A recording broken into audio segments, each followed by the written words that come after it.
God came to us to seek and to save that which was lost. He raised a man from among us. He, the Honorable Elijah Muhammad, laid the foundation. What I'm doing is something that comes from him through me, and the thing that he uses in me to do the work is my faith in him and the word that he taught. To produce men and women who wanted to clean up their life and build an independent nation for the glory of God.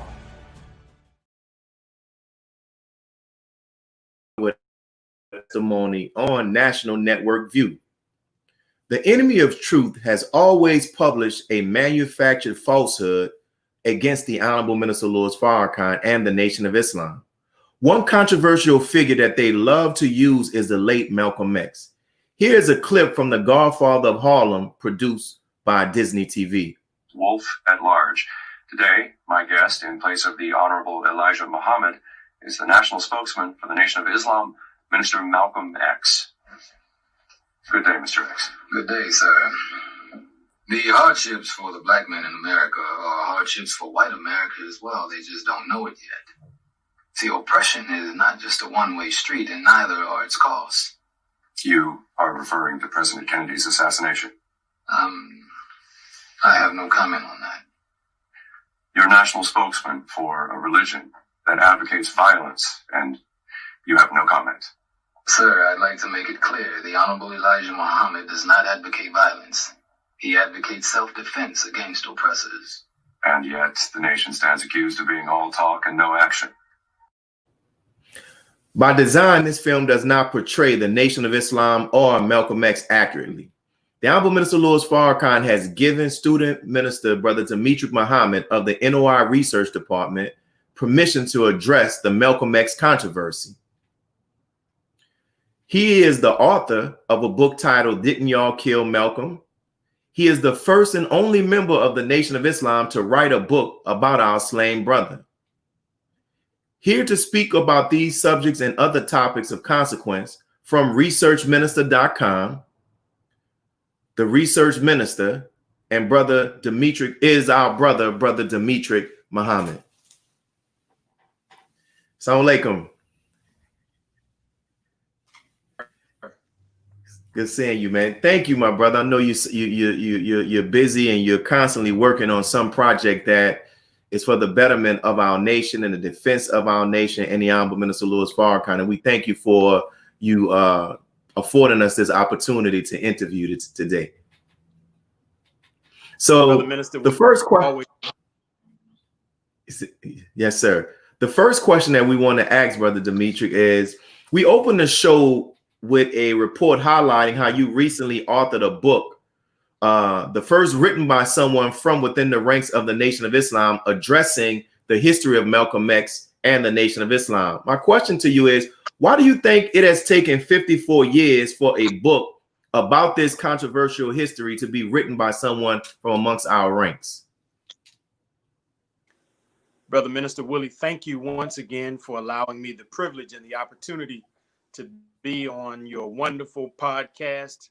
Every opportunity that I can, I tune in to see and to witness and to behold the great testimonies of many of our brothers and sisters who have had encounters with the person and the ministry of the Honorable Minister Louis Farrakhan, and I am delighted to be a part of it once again. As you reference our latest work, the book entitled But Didn't You Kill Malcolm, coming 50 plus years after the assassination of Malcolm X. You know, in the Nation of Islam, we had for many years defended ourselves against the charge that we were responsible for the assassination of Malcolm X. Most of the time, this was done through lectures, press conferences, question and answer sessions, and occasionally news articles. We believe that, you know, God is, as they say in the church, he's always on time. And so we believe that The occasion and the timing was such that Allah, God, would bless us to produce a work that would come at this time to vindicate not only the most honorable Elijah Muhammad and the Nation of Islam, but also to vindicate the Honorable Minister Louis Farrakhan, who, it is no secret, has been the point person who has sat in the seat of the most honorable Elijah Muhammad for the last 40 plus years. And you will bear witness, and members in the audience will bear witness. The establishment, the white power structure in America hated Minister Malcolm X. They hated him in life and they hated him in death. You don't see Malcolm becoming this pop culture icon again until the mid to late 80s and on into the 90s, when, as we argue in our book and we document how it was a choice to resurrect Brother Malcolm, to make him an opponent of the Honorable Minister Louis Farrakhan, as Minister Farrakhan was building momentum and doing something that no one really believed he would be able to do.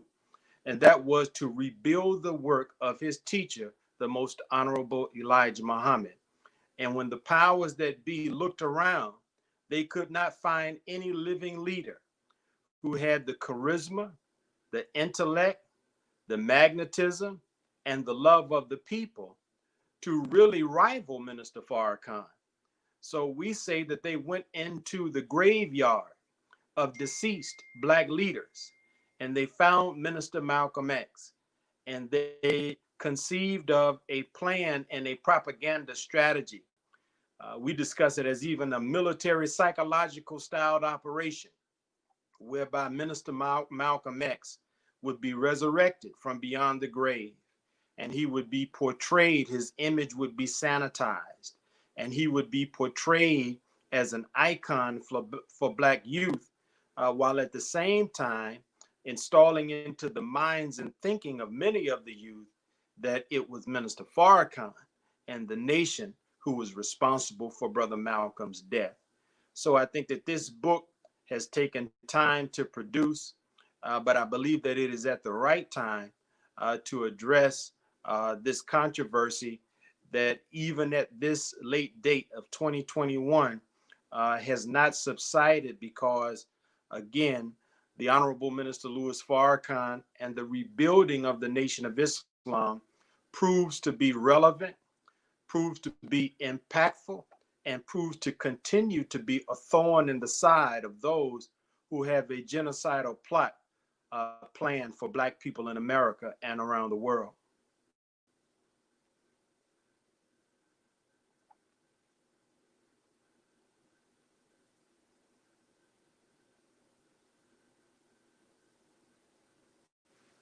I can't hear you, Minister Willie.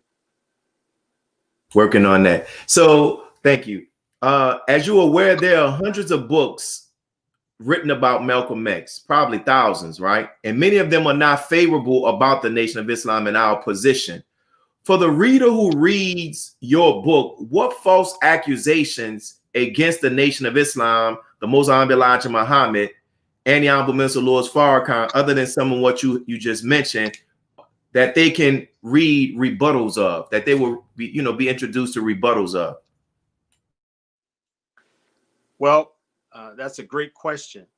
There are many books that have been written about Minister Malcolm X and his life and his work.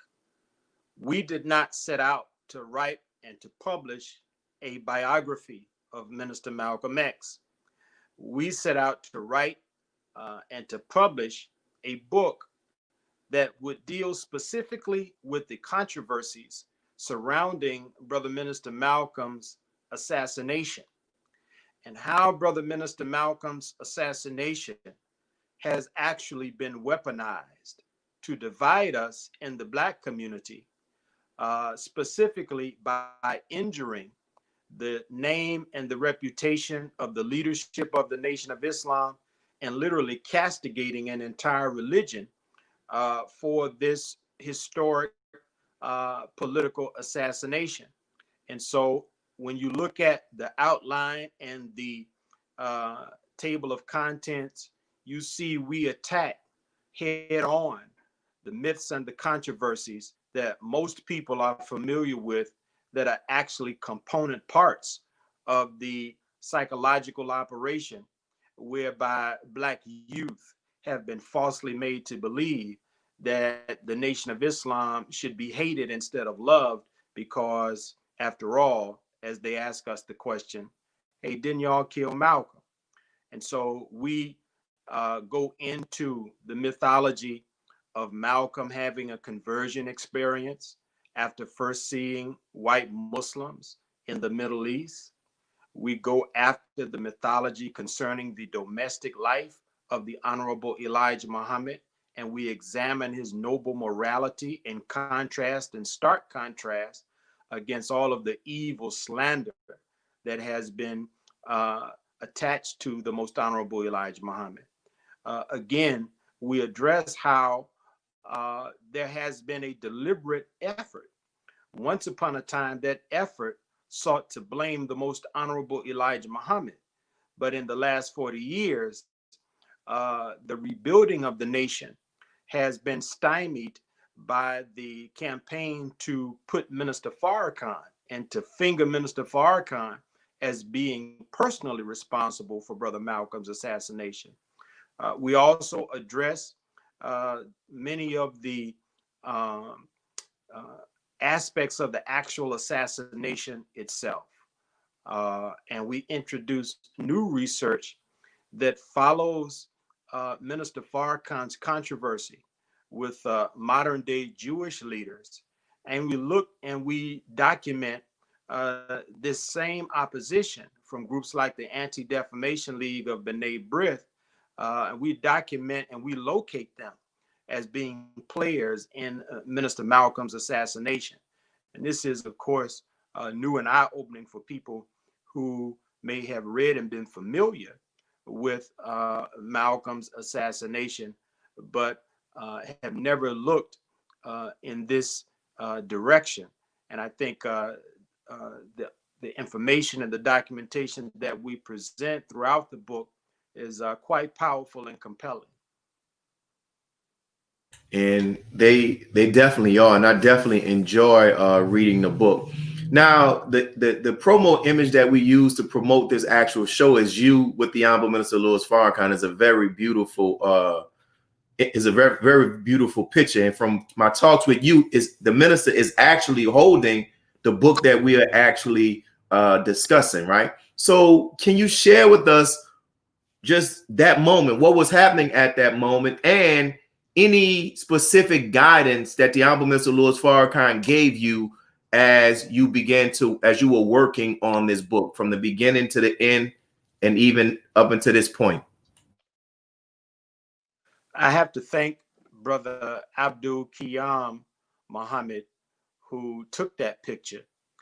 Actually, Minister Farrakhan is not holding the book that we are discussing, but Didn't You Kill Malcolm? He is actually holding another book that we did publish, which is called The Invincible Truth, Volume 2, the Most Honorable Elijah Muhammad's New Amsterdam News articles collection. But we did spend hours, an entire day with the Honorable Minister Louis Farrakhan after he had spent at least a week or two reading our manuscript. And so we were blessed to receive great guidance and encouragement from our beloved minister with this subject. And I think that one of the things that the minister was and has been concerned about is that those of us who are his students take his spirit and take his position with respect to various issues that manifest in public life. And of course, Malcolm X and his assassination is one such issue. It is wrong, as I have articulated, for people to assume that Minister Farrakhan and the rebuilt Nation of Islam are haters of Minister Malcolm X. The Honorable Minister Louis Farrakhan had a personal relationship with Minister Malcolm.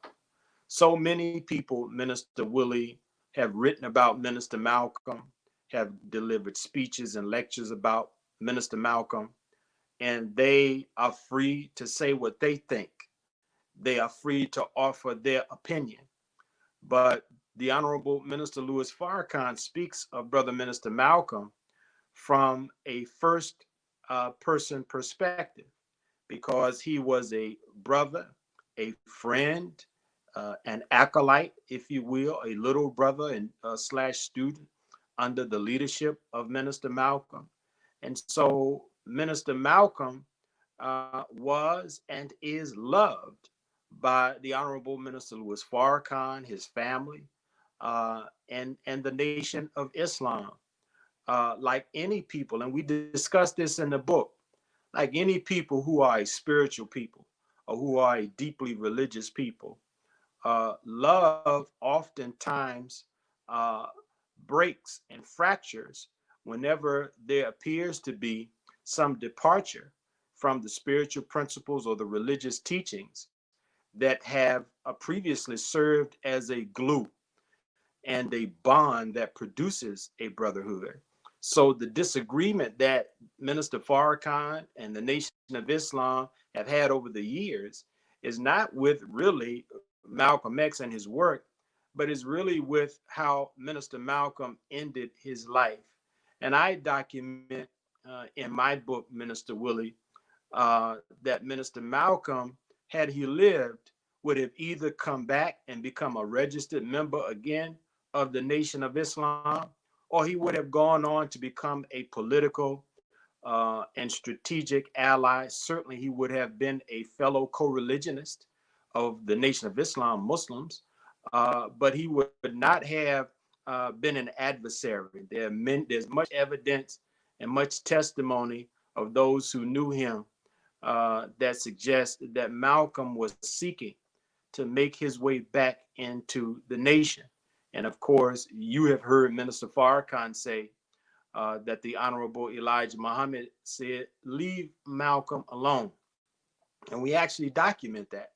We actually document the words of the Most Honorable Elijah Muhammad that were published in the Muhammad Speaks newspaper, where he publicly stated that Minister Malcolm was not a hypocrite and that he was being disciplined, and that his work was not the work of a man that was a hypocrite. And so we document that the Honorable Elijah Muhammad believed and had faith and confidence that Minister Malcolm, after his 90-day suspension, would return into the nation. A lot of people outside of the nation, Minister Willie, don't realize, that, Minister Malcolm was not the first believer to have to serve a time in suspension. It has happened before Minister Malcolm. It has happened since Minister Malcolm. It is never the belief or the expectation that the brother or the sister who has been suspended for violating one of the laws that we believe have been given to us by Allah God in the person of Master Fard Muhammad. He came and he gave to us a law to live by. He taught us that we were like the children of Israel in the Bible. So when Moses was raised by Jehovah in the Old Testament, he preached in Exodus, but he also preached that the children of Israel had to live according to a law, the law of the 10 Commandments, because as long as they had been slaves in Egypt, they had taken on the immoral life and the irreligious life of the Egyptians. And so for the Egyptians, separation was a part of sanctification. So likewise, it has been in the Nation of Islam. We live by a moral code. We live by law.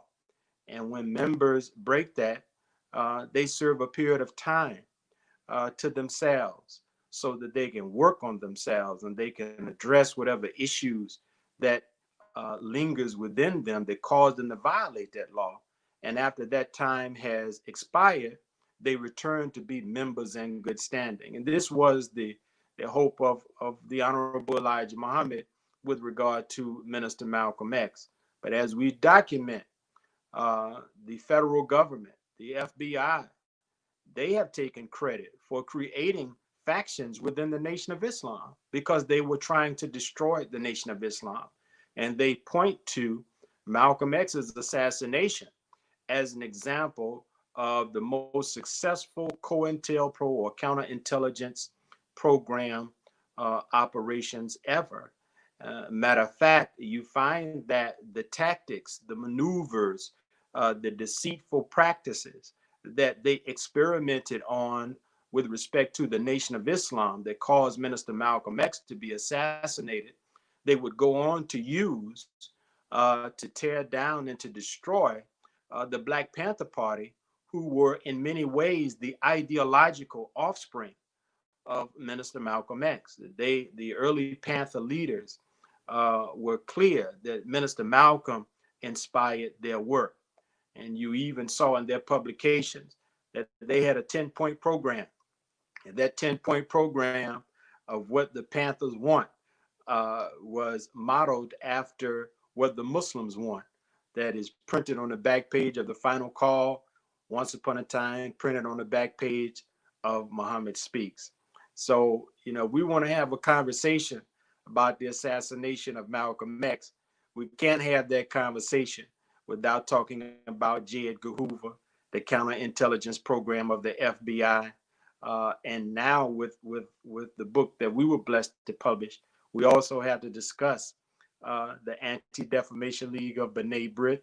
And we show in our book that J. Edgar Hoover mandated that all of his officers of the FBI cooperate with the ADL.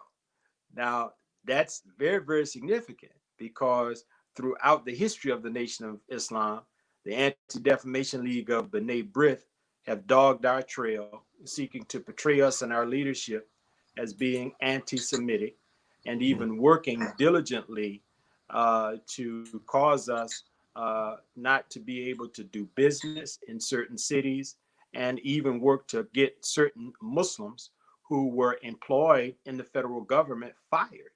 Right. So, you know, there are many things that this organization that claims to represent the Jewish people have done to destroy the Nation of Islam. And lo and behold, we find them on the scene, literally, at Malcolm's assassination. Wow, man, that's so much. And this is why it's very important for your readers, for those who are viewing and watching this, to actually get the book. And so what we're going to do right now, we're going to pause and get ready for some of our announcements. So I thank all of you all for tuning in to National Network View. We're going to pause for these few announcements, and we'll be right back with our guests. National Network View was recently banned from the media platform YouTube.com. Within 12 hours, the NNV IT department quickly sprung into action with an independent service system to back NNVnews.com. The nation's news network is now streaming content 24 hours a day, 7 days a week. As we extend gratitude for the believers' financial support through donations, this media activism will not stop. Please continue to be a part of a force that powers truth in journalism. Your support helps to combat false media. Donate to NNV News. This is Clifton Muhammad with National Network View. He anointed our head with oil till our cup runneth over. He who Master Farah Muhammad, that is he. Be a part of the force that powers truth in journalism. Your support helps to combat false media. Cash App NNV News.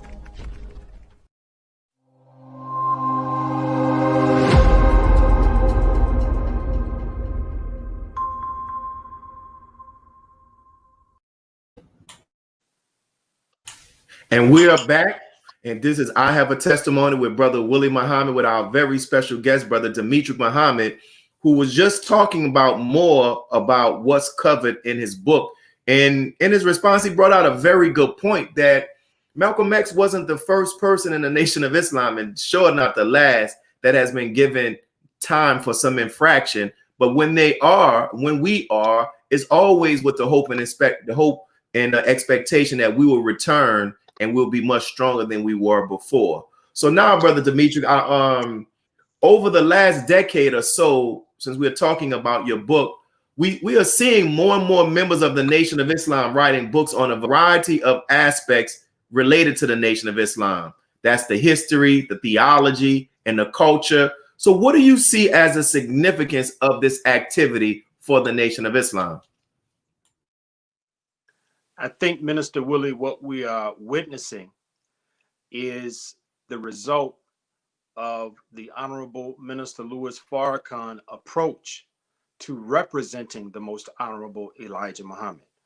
One of the things that made Minister Farrakhan the most successful of all of the Honorable Elijah Muhammad's ministers is, number one, he deeply, to the core of his being, believed and believes that the Honorable Elijah Muhammad is a divine servant of Allah God.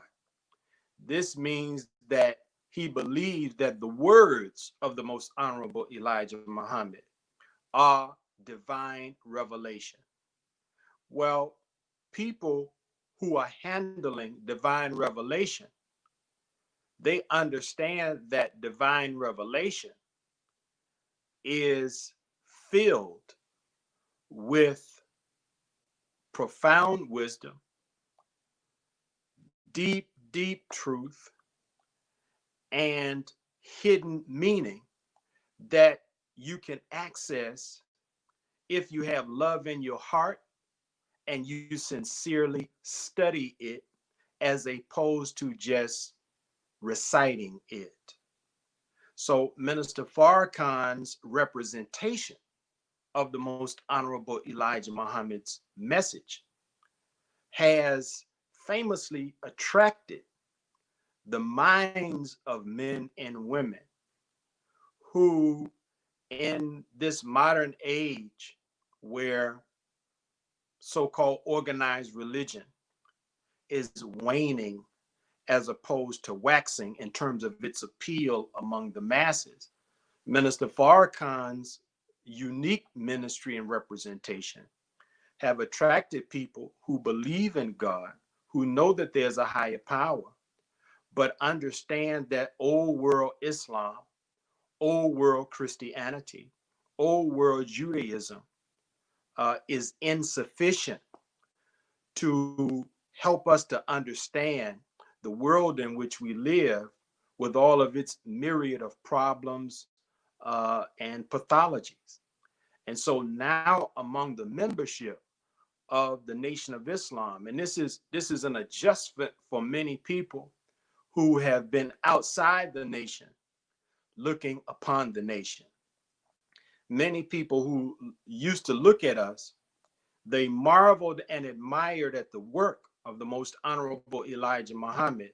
And even if they didn't agree with the teachings of the Most Honorable Elijah Muhammad, they would give him the proverbial tip of the hat, a salute, an attaboy, if you will. Why?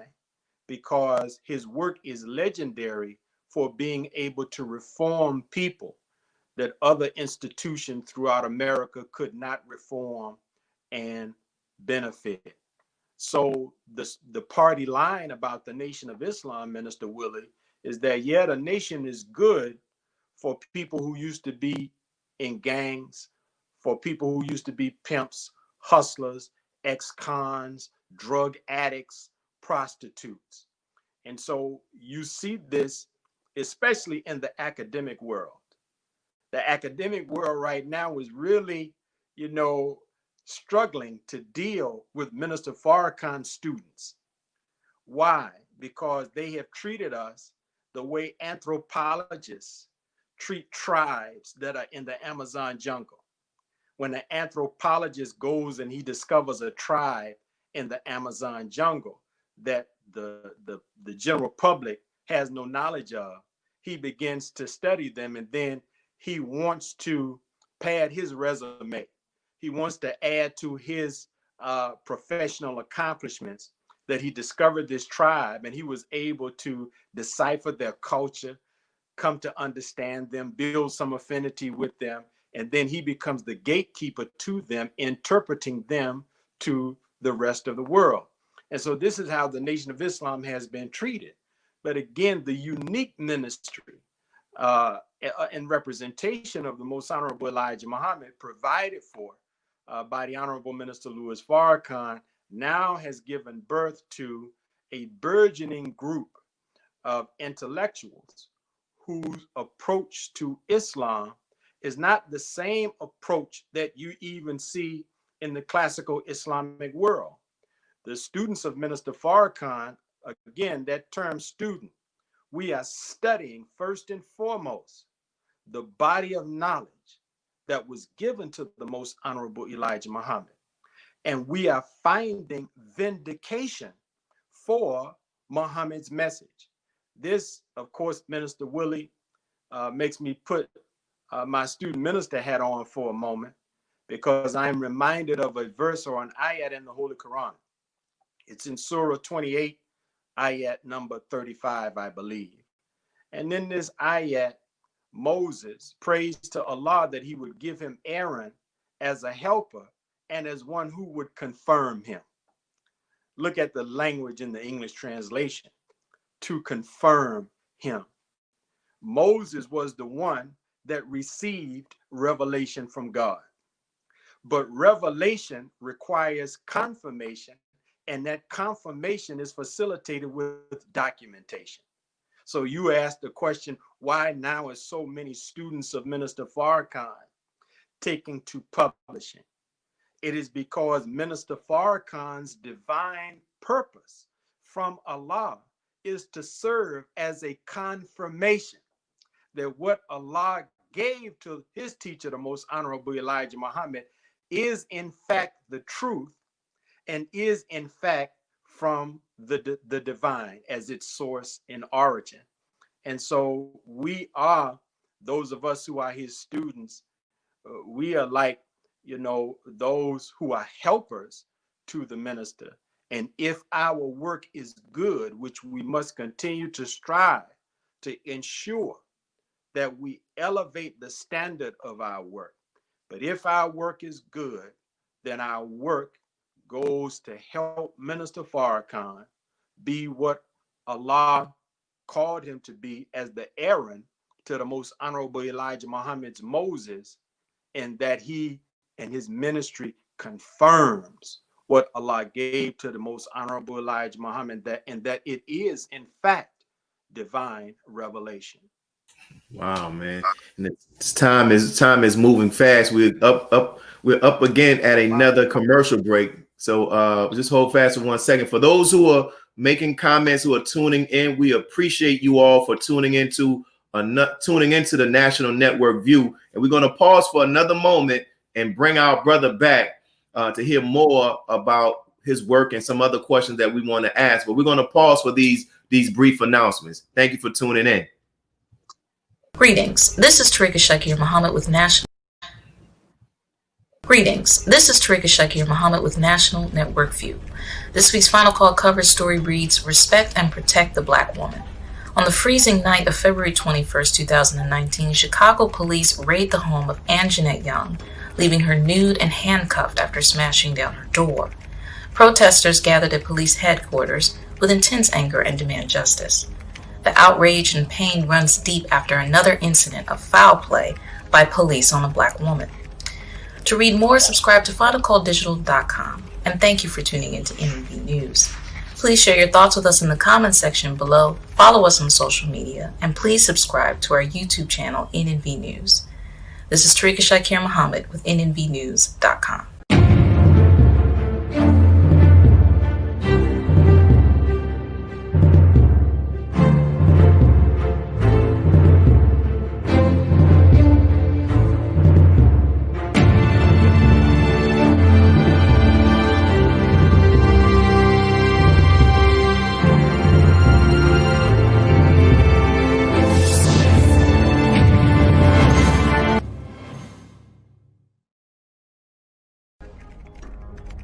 Be a part of the force that powers truth in journalism.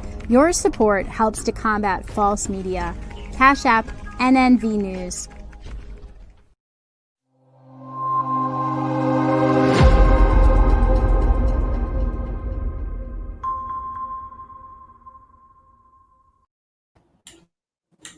And we're back with I Have a Testimony. This is your brother Willie Muhammad, and we have our guest, brother Demetric Muhammad. And before I get into the next questions, I got to give my people a shout out who work behind the boards, brother Musa and sister Kenya. Thank you all. You see all of this going on. It's not me, so I'm grateful for their help. So I normally ask this question in the beginning of the interview, brother Demetric, but I decided to I wanted us to talk about the Malcolm X, or hear you talk about the Malcolm X issue in the book. But the question I want to ask you, how did you become introduced to the teachings of the Most High Elijah Muhammad and then make the decision to join?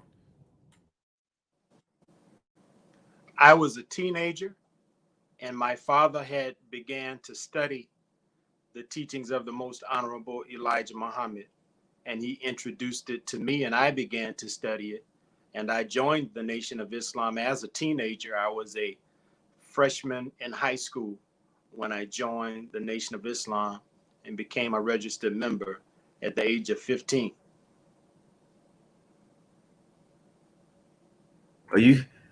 Wow, so at the age of 15 is when you joined. Yes, sir. Man, Yes, so sir. like, how was that? Like, you know, at the age of 15, you're right in maybe what, 10th grade?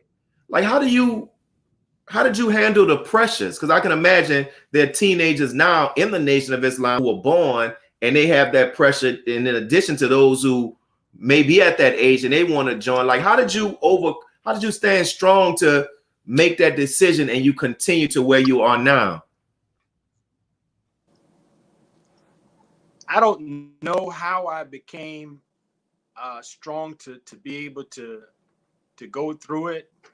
The only way I could answer that is that I really did love the teachings. And once I began to study the teachings, every time I would study it, I would go deeper into it to see the truth of it. And so, in spite of opposition from members of my biological family, in spite of opposition from my peers, in spite of opposition from even teachers and members of the community, I could never walk away from what I was actually studying myself. And this is why I always encourage the believers, to study, because I'm just like the next person. I love to hear good preaching. I love to hear good teaching. Shout out to my brother and colleague on the research team, Student Minister Dr. Wesley. I tuned in this morning to hear his wonderful lecture, and he did a wonderful job.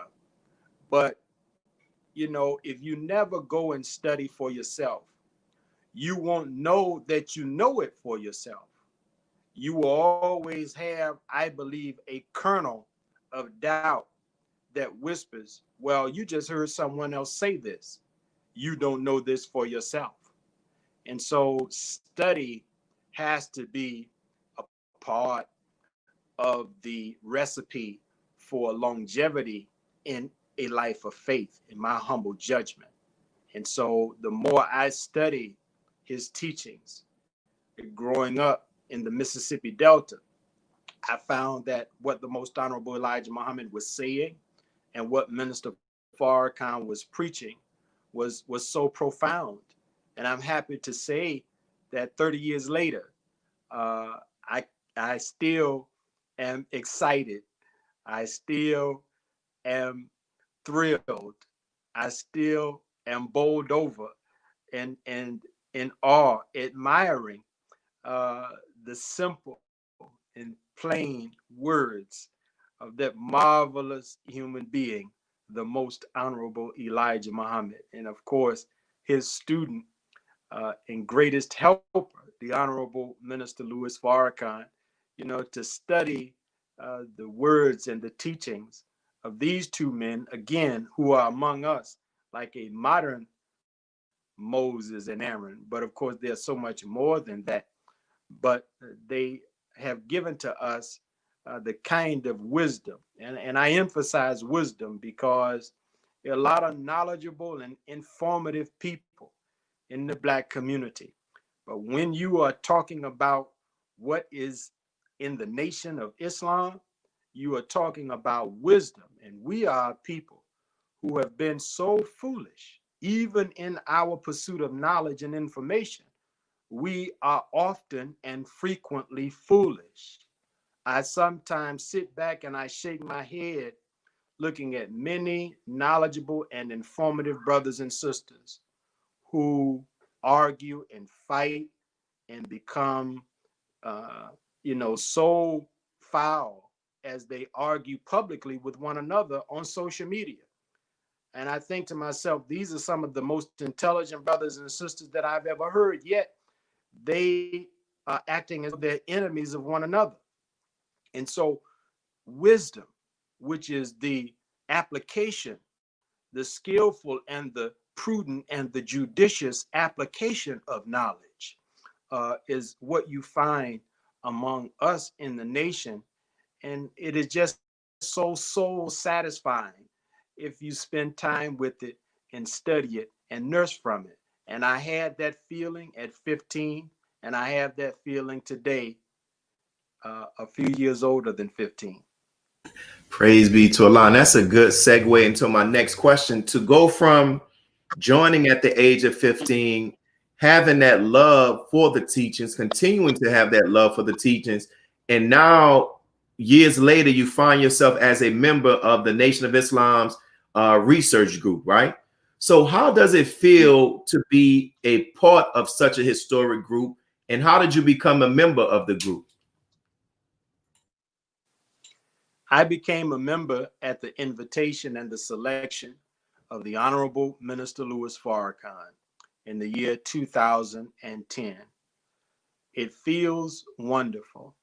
I am elated and perpetually excited to be a helper to Minister Farrakhan in this regard. It was never something that I sought, because prior to its actual assembly and formation in 2010, it was not a research team like it is today. There were earlier groupings that the minister would assemble of close aides and laborers who would help him as he handled and dealt with certain weighty messages that Allah would place upon his heart and mind. So it wasn't something that, was advertised that you could be a part of in my early years as a member of the nation. But I'm very grateful and very honored to be able to be a part of the Honorable Minister Louis Farrakhan's research team. And I pray that he continues to find utility in what I have attempted to provide in way of service to him and this great cause. Beautiful, man. And the topic or the title of this show is I Have a Testimony. And the question I want to ask you, and I ask many people this, from your perspective, why is it important for those who have been positively impacted by the Honorable Minister Louis Farrakhan to testify of such when they have the chance, from your perspective? Well, I would answer that first from the perspective of a believer. The scripture says that at the end of this world, Satan will be so angry and so filled with wrath at the Messiah and those who believe in him and follow him that he would seek to destroy them. But the Bible says that they were able to overcome the dragon, which is a symbolic reference to Satan, through two things. The Bible says, by the blood of the Lamb and by the word of their testimony. Your platform that is specifically called I Have a Testimony, as well as other great platforms of believers that also allow brothers and sisters to give a testimony, is so enriching.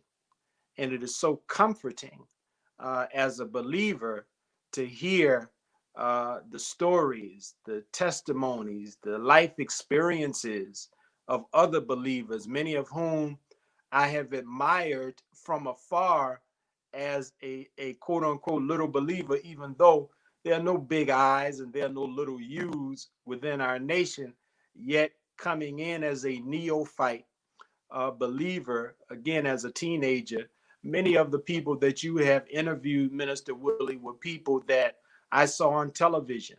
I watched speak at Mosque Mariam or speak in other mosques around the nation, or important laborers and officials.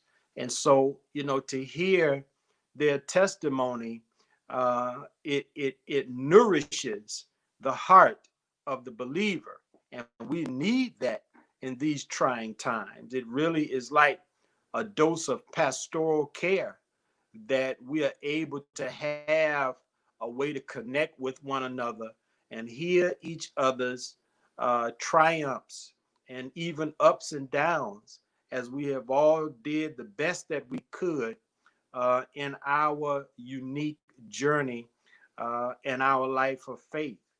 But I would also say that in terms of the preservation of our history as a nation, as a unique spiritual community within America, these testimonies, I hope at some point, can be transcribed and preserved in written form, because they represent a certain kind of treasure.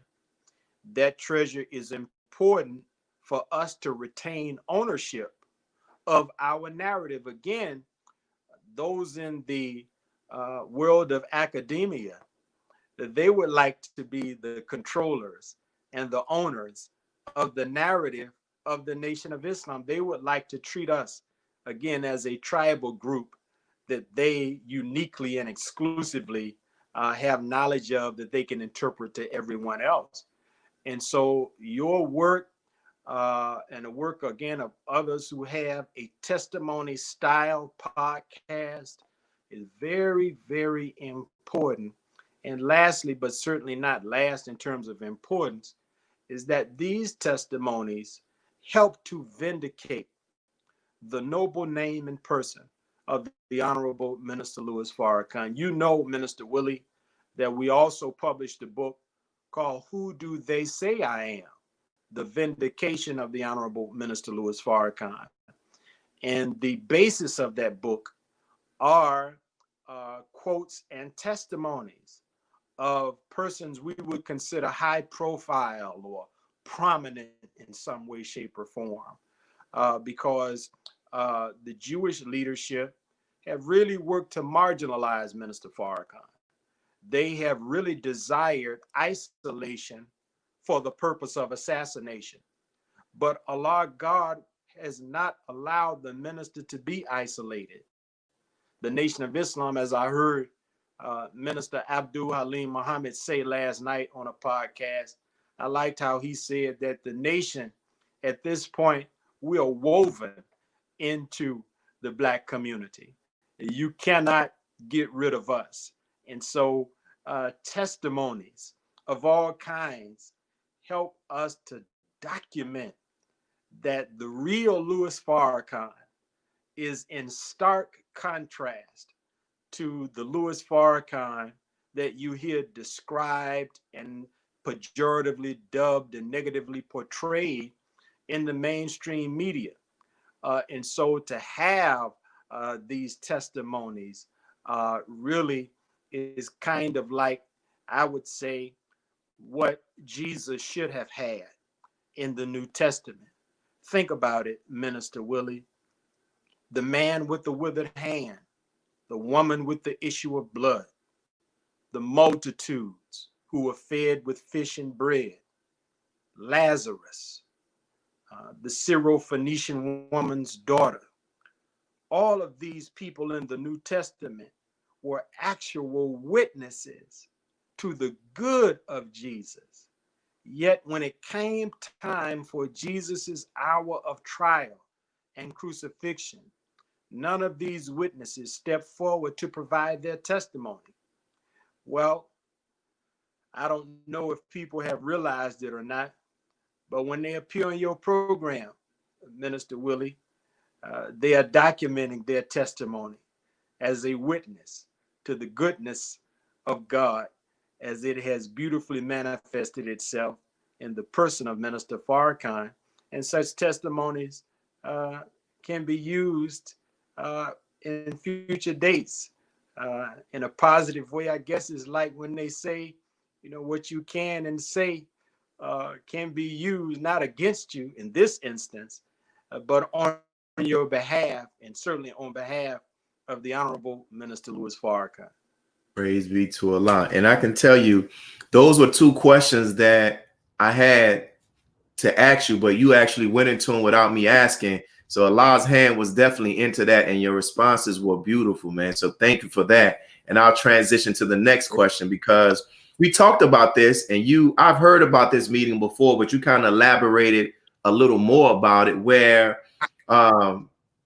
in one of our brotherly talks, you mentioned how you observed when the Honorable Minister Louis Farrakhan invited economists to the palace to examine and give feedback on the relaunching of the economic blueprint, right? So can you share with the viewing audience how one diverse of a group of economists were invited, and how the Honorable Minister Louis Farrakhan sought a difference of thought? It's kind of like three parts. So one, how the group was diverse, how the minister intentionally sought people who had a difference of thought, and how by the end of the actual gathering, how many people he won over. Minister Willie, that was a great event that we were blessed to participate in and to help to plan.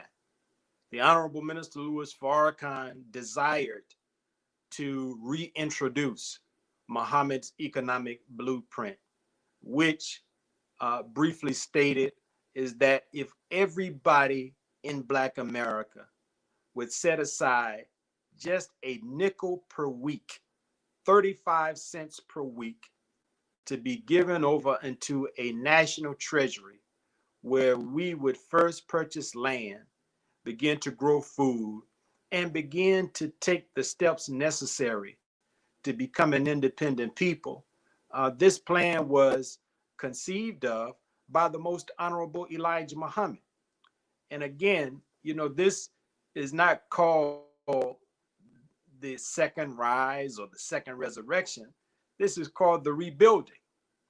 That's key language, because when you are rebuilding, you're not building something using a new blueprint or a new model. You are building based upon the existing model and the existing blueprint. So the Honorable Minister Louis Farrakhan has gone about the work of rebuilding what his father and teacher, the eternal leader of the Nation of Islam, the Most Honorable Elijah Muhammad, built initially, but was torn down by enemies. And so when the minister thought to reintroduce the economic blueprint, obviously the program originally conceived by the Most Honorable Elijah Muhammad, I believe, was in the 1960s. So Minister Farrakhan wanted to present the blueprint to a diverse group of economists to see if the economic principles at work that made the economic blueprint successful originally in the 60s could make it successful in today's time. So the minister wanted Muslim economists. He wanted Christian economists. He wanted Jewish economists. He wanted socialist economists. He wanted democratic economists. He wanted Black economists. He wanted white economists. He wanted to be benefited by the thinking of those who had expertise in the area of economics, finance, business, etc. And so we had the meeting, and it was a wonderful meeting. And I can tell you that even though some of them agreed to participate in the meeting, there was obviously some who were very, very excited to be there, quite frankly. I remember a white professor, and I forget his name, but he was interviewed by the Final Call some years ago. But I remember, I think it was Professor Yates, and I correct me if I'm wrong, but I was there when he and his wife came, and they were so excited to be there that they called their children, and they told their children, guess where I am? I'm meeting with Minister Farrakhan. This is a white professor and his wife, and not only were they excited, but their children were excited. So that was very intriguing because, of course, not only people say, didn't y'all kill Malcolm, but they all always ask, well, don't y'all hate white people? You know, there's so many myths surrounding us that as ministers in the nation, and you know this, Minister Willie, as well as anyone, we have to spend a lot of our time before we can even teach what we believe, just addressing myths and controversies. But I digress. And Kelvin Boston was there from The Color of Money. Dr. Boyce Watkins was there. The minister had invited Dr. Naeem Akbar, but Dr. Naeem Akbar had a previous engagement and could not attend. But he sent the minister a beautiful letter letting the minister know that he wholeheartedly agreed with the 3-year economic program, the Muhammad's economic blueprint. And he had other very beautiful words to share with his brother, Minister Farrakhan. And so, again, some of those may have been a little bit tepid, a little bit cautious early on, but the minister hosted that array of economists at his home for dinner that evening. And it was amazing to see the high level of civilization that if you ever go to dinner with the Honorable Minister Louis Farrakhan, you know it is the most dignified and the most refined setting that one might find themselves in. Not to mention that the food is the best food that you will ever consume. So it was really beautiful and fascinating to see these erudite scholars and giants in the world of academia and economics really become very humbled by Minister Farrakhan's graciousness as a host to them, introducing them to members of his family, members of his staff, you know, allowing them to eat, you know, as much as they wanted to eat and ask him whatever questions they wanted to ask. And they were, some of them actually said, Minister Willie, you know, Minister Farrakhan, this what we're experiencing now should be shown to the world, because people don't see and associate this when they hear the name Louis Farrakhan.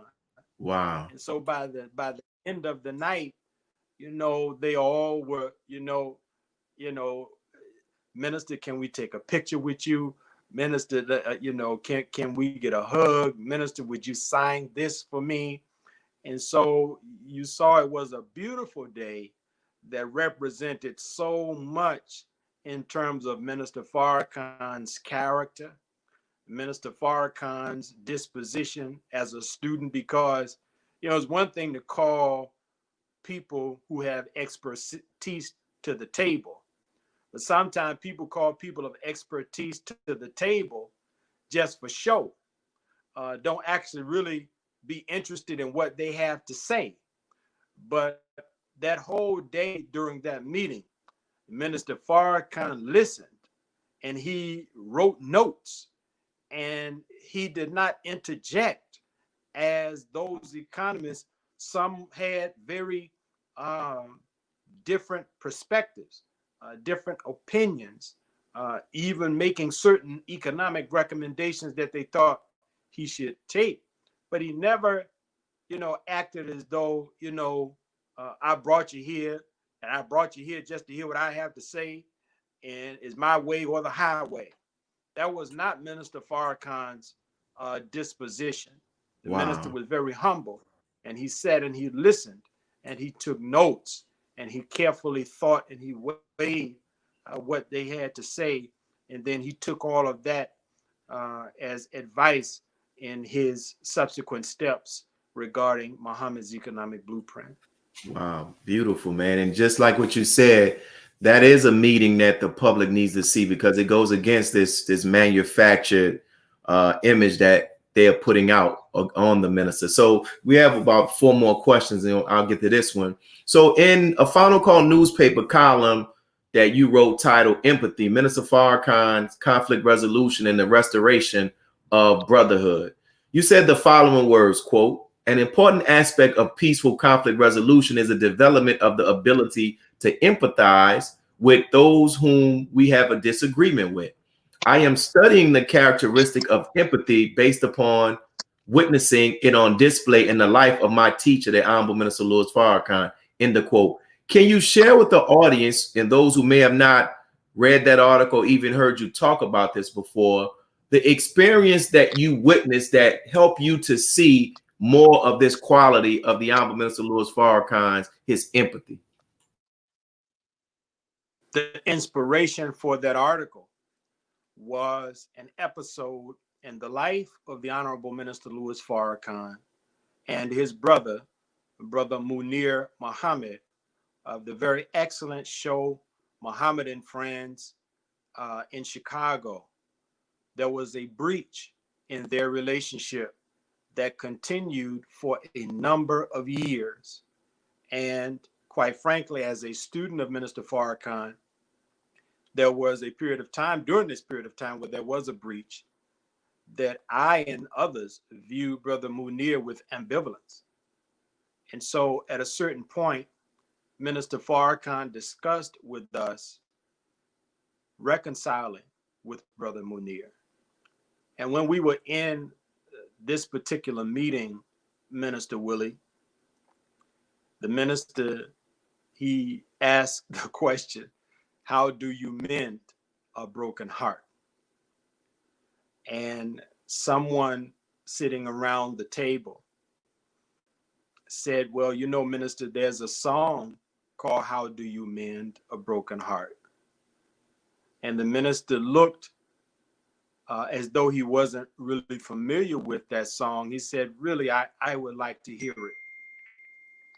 And so someone pulled it up on YouTube and they played How Do You Mend a Broken Heart by Al Green.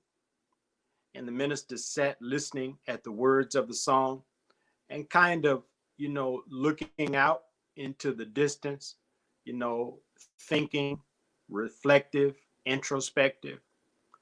And as we were listening to that and watching and waiting for what the minister would say next, someone said, well, Brother Minister, Al Green's version of this song is not the original version of this song. The original version was done by the Bee Gees. And so the minister said, really, I'd like to hear it.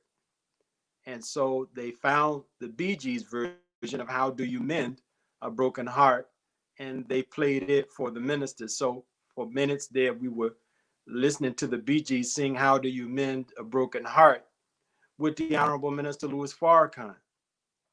And as time would go on and as time would reveal, the minister and Brother Munir began a process of reconciliation, and they came back to being great brothers and friends in a public way once again. And so I learned a lot during that experience because I saw Minister Farrakhan go to great lengths to try to see from his brother's perspective how his brother was feeling and why his brother felt the way he felt regarding the breach in their relationship. And it taught me a lot, because a lot of times, and you know this, Minister Willie, because you have done and you continue to do great work, resolving beefs, mediating conflicts, helping our people to see that we don't have to kill each other. God has given us the gift of speech. As the Quran says, I've made man of sounding clay. So with the gift of speech and intellect, we can sit across from a table and resolve our differences without resolving to bloodshed. Because even during this pandemic, as I digress, homicide rates are escalating all over the country. That's but I fact. learned in that incident through Minister Farrakhan how to empathize. I learned in that incident the links that sometimes we have to take, even if we may feel that the other person's grievance against us is unwarranted, is not legitimate. Not to say that the minister felt that way, but I felt a certain kind of way because my orientation is I'm going to defend Minister Farrakhan. That's me. You know what I mean? So when you take an adversarial position to Minister Farrakhan, you've taken an adversarial position to me. So to see the minister dial that down and then take steps, make effort to try to put himself, see, he was listening to music that put himself in a certain mood, a certain frame of mind to really begin to try to, as I've never vetted this quote, but they say it's a Native American saying that, you can't know a man or can't judge a man until you've walked a mile in his shoes or his moccasins. I've never vetted that. So forgive me if that's not accurate. The minister quotes it too. The principle I know is worthy in the sense that we have to, as a people, learn to try to see things from the other person's perspective. Learn to see things from the aggrieved person's point of view. Because the reality of it is we're not always right. We are human beings, and we are human beings that have had the unique and horrid experience of having lived under the shadow of Satan. So when the 23rd Psalms talks about the valley of the shadow of death, as Black people in America, we could raise our hand and say, we know something about that. So we come to our interpersonal relationships with many different type of past injuries, psychological and emotional wounds. And so it's helpful to develop empathy. Empathy doesn't mean I have to agree with you. Empathy that means that I have to respect and acknowledge how you feel and have to be able to have a place within my own mind to examine and to respect how you feel, even if it's not the same way that I feel, because that's one of the first steps in the road to reconciliation, the road to rebuilding broken relationships. And so, that's just, one example, Student Minister Willie, of Powerful. the sterling leadership of Minister Farrakhan.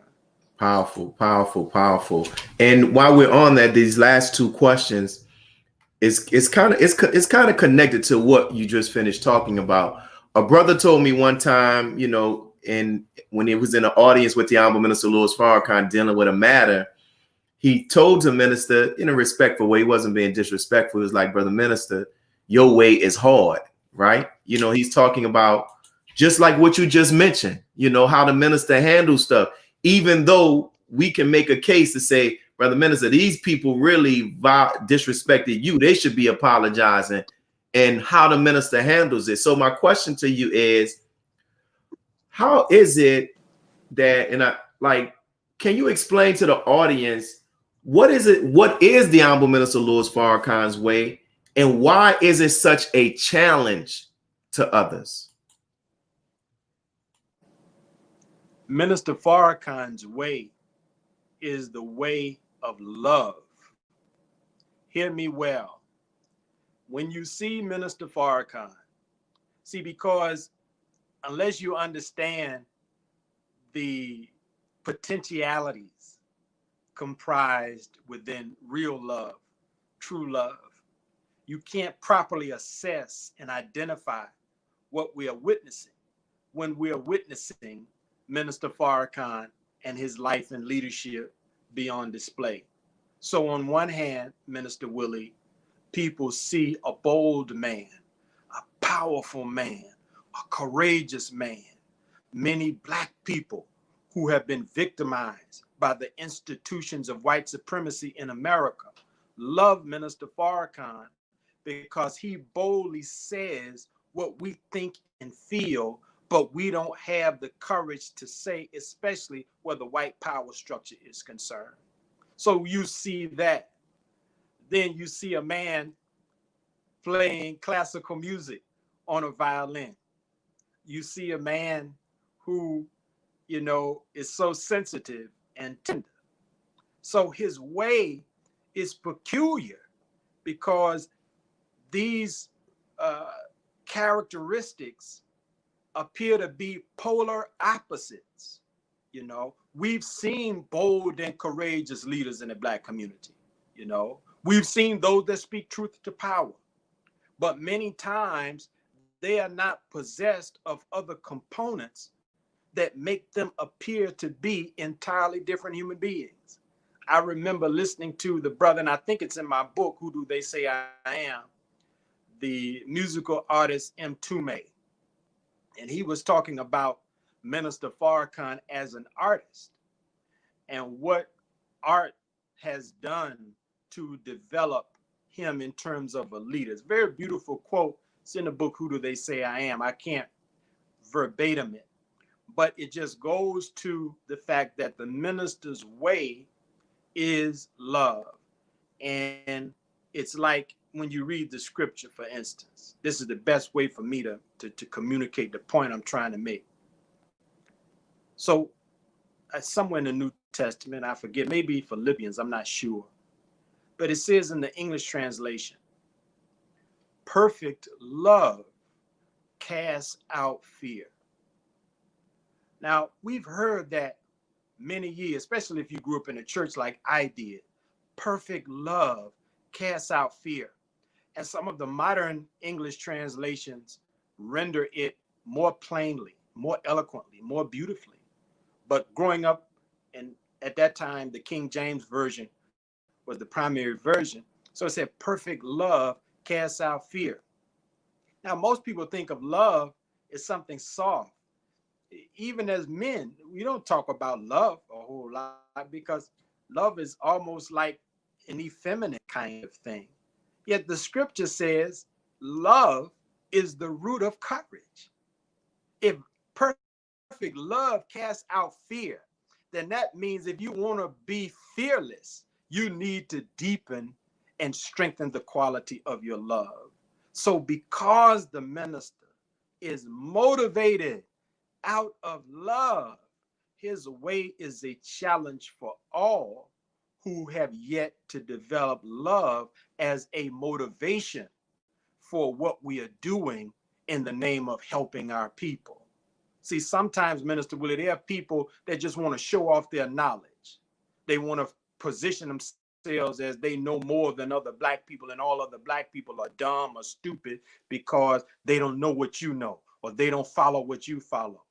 Yeah, the reality of it is sometimes knowledge makes us very self-righteous and makes us difficult people to be around. We've all seen the brother or the sister that anytime somebody come around them, they got to poke holes or they got to criticize everything that is going on with them. We just came through the Christmas season.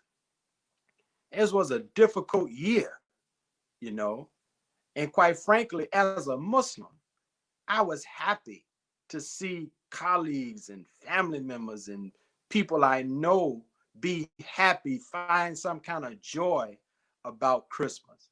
It wasn't an occasion for me to go into the history of that religious observance.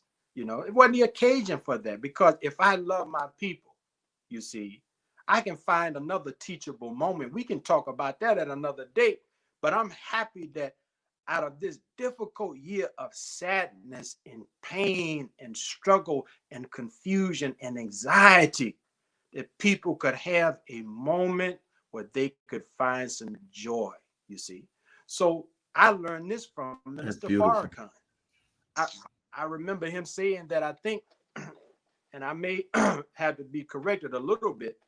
I remember he talked about, when he grows a harvest on his farm, that sometime he would send his neighbors a bag of beans or something from his harvest during their holiday. It's their holiday.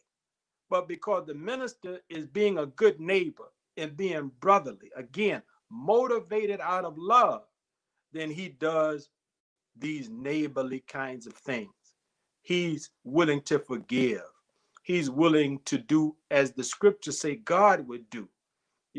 God says at a certain point in the scriptures, Minister Willie, that he would throw our sins in the sea of forgetfulness. He loves us that much. So I see that in Minister Farrakhan. And again, it's challenging. I'm speaking for me. I can't speak for anyone else.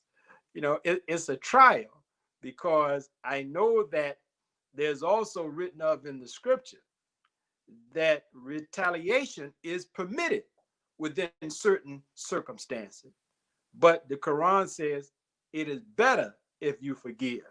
So while the rest of us have fastened on to retaliation, the minister is on a higher level and he's quick to forgive. And so I say that it is not for us to remain as we are, but we should strive to rise to the level of where he is. Praise be to Allah. It's a beautiful response. And it's in our closing question, many of the readers of the Final Call newspaper know that the centerfold of the paper is traditionally, historically reserved for the words of the Honorable Minister Louis Farrakhan. And I can only think of 3 times when someone else's words were printed instead of his. One was I think the guy was from one of these Asian countries, but he was a Muslim. It's one of those countries that is Asian, Malaysia, whatever. And he gave a real strong critique about the Islamic world. That was the first time I had ever saw something placed in the centerfold. The second time was during the Holy Day of Atonement in Tuskegee, when Brother Ishmael had carried the lecture, and they did the reprint.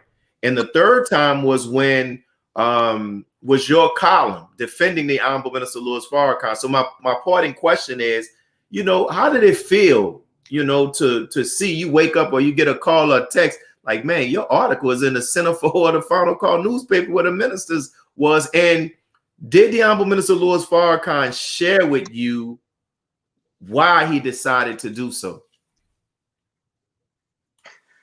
It's funny because I don't remember the minister and I ever discussing that article.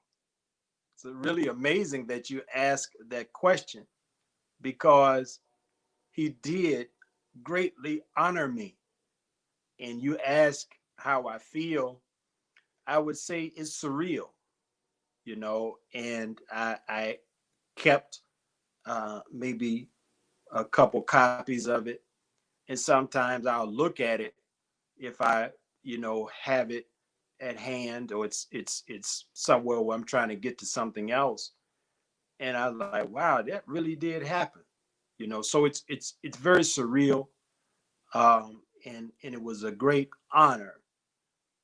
Obviously, you can't sit to write with that as a goal, but I appreciated the confirmation that as I was speaking to one of his adversaries, that I would take the approach that he was pleased with. And I emphasize that as a nugget for those of us who are students of Minister Farrakhan, who want to grow and to be representatives of Minister Farrakhan, is that not only should we just study his words, That's paramount. But we have to also study his approach, as you just asked the question, his way. What is his way? When the minister went to John Conyers' commemoration a few years ago, it wasn't long before the minister went there that John Conyers had spoken in the press as a result of Jewish community pressure, saying that he disagrees with Minister Farrakhan's statements, etc., etc. Now, prior to, John Conyers had been a brother and had been a friend to Minister Farrakhan. So when the minister came to his, may have been a retirement gala or something like that, but it was a little tension in the room from the way it was translated to me by Brother Sultan Muhammad, who is a personal assistant to Minister Farrakhan, and he accompanied the minister there. And the minister permitted Brother Sultan to tell us about what happened there. And Brother Sultan shared with us that when it came time for Minister Farrakhan to speak, Minister Farrakhan celebrated all of the things that Representative Conyers had did for him, going all the way back to the early days of the rebuilding of the nation. And he said, and this was, I guess you would say, a mic drop moment. He says, so if my brother rebukes me, my brother has earned the right to rebuke me. Now, as an asterisk by this story, again, I told you, I always react as best I can to defend Minister Farrakhan, and I had defended Minister Farrakhan against John Conyers. And so, but the minister's position was that he was willing to absorb the rebuke of his brother instead of retaliating against his brother. Another very, very powerful lesson for us. So I felt that with that Centerfold article, as well as with the book that we started the conversation talking about, But Didn't You Kill Malcolm? And there have been some other instances where he has specifically told me that I approached it in the way that he would. I felt gratified that he recognized in what I wrote his way and his approach, the very sensitive and very complex yet important subjects.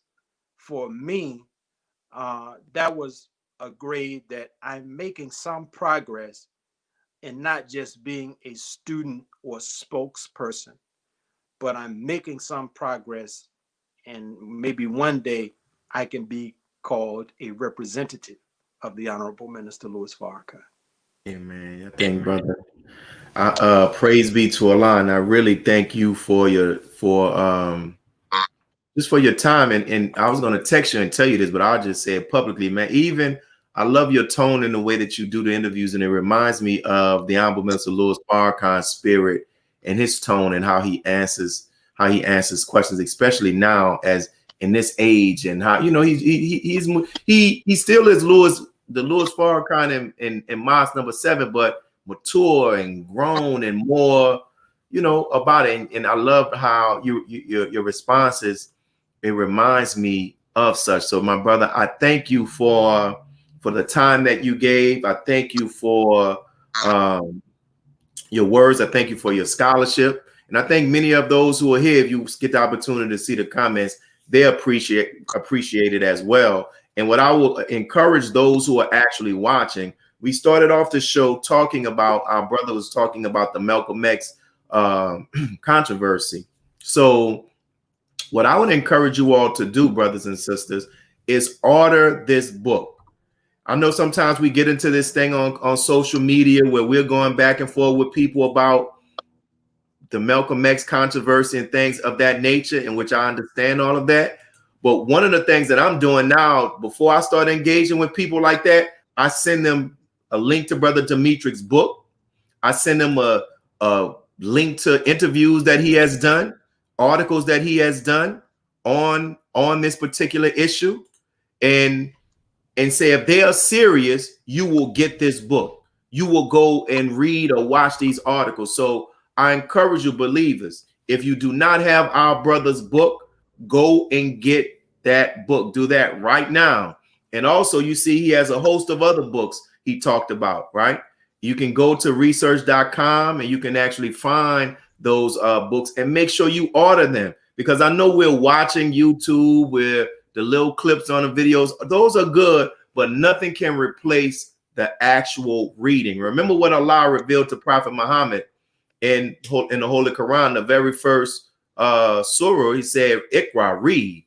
And he said, and our Lord will be, he's the most generous, that God wants to give us something. So make sure you actually go and actually do this.